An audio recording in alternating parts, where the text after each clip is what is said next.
ஆனால் மிகைப்படுத்தி சொல்ல வேண்டியதில்லை. ராஜராஜ சோழனை பற்றி மிக விரிவான ஆய்வு செய்த நொபுரு கராஷிமா அவருடைய தென்னக வரலாறு புத்தகத்தை படித்து பாருங்கள். தென்னக வரலாற்றில் அவர் என்ன பண்ணுறாருன்னா, கல்வெட்டுகள் அடிப்படையில் ஆய்வு செய்து இந்த பிரம்மதேயங்கள் வெள்ளான் நிலங்கள் என்று ரெண்டா பிரித்ததையும், இந்த பிரம்மதேயங்கள் யாருக்கு கொடுக்கப்பட்டது, சத்துருவேதி மங்கலங்கள் யாருக்கு கொடுக்கப்பட்டது, ஏன் கொடுத்தாங்க, இது எப்படி ஆரிய பார்ப்பனியத்தினுடைய வளர்ச்சிக்கு உதவி செய்தது என்பதையெல்லாம் அவர் எழுதியிருக்கிறார். இன்னும் ரொம்ப முக்கியமான ஒரு இடத்த உங்களுக்கு நான் சொல்கிறேன். இந்த சர்ச்சையெல்லாம் வர்ற காலத்துக்கு முந்தி நொபுரு எழுதினது. உலகத்தமிழ் ஆராய்ச்சி மாநாட்டை அவர் வந்திருந்து நடத்துகிறார், நீங்கள் படிச்சிருப்பீங்க.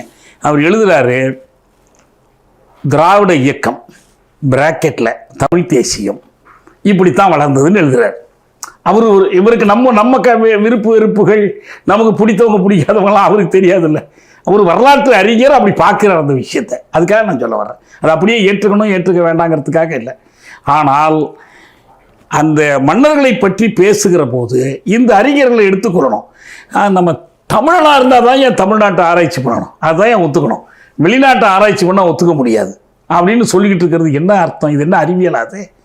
அப்போ நீங்கள் நியூட்டனை ஒத்துக்க மாட்டீங்க, ஐன்ஸ்டீனை ஒத்துக்க மாட்டீங்க, வெளிநாட்டுக்காரன் கண்டுபிடித்த அறிவியல்லாம் ஒத்துக்க முடியுமா? இப்போ சமூக அறிவியலுக்கு மட்டும் என்ன அது அளவுகோல்? அது அப்படிலாம் வைக்க முடியாது.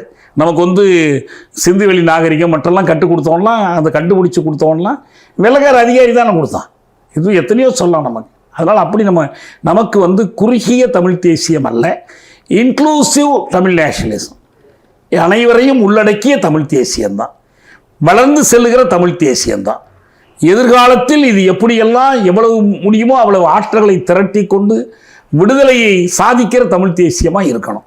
சும்மா சண்டை போட்டுக்கிட்டு வம்பு வளர்த்துக்கிட்டு பொழுதுபோக்குற தமிழ் தேசியமா, இல்லை இதை பேசிக்கொண்டு ஏதோ சில பயன்களை அடைவது, எதிரியினுடைய ஆதிக்கத்துக்கு உட்பட்டு சில பதவிகளை அடைவதற்கான தமிழ் தேசியமா இது இருக்க முடியாது, யாராக இருந்தாலும்.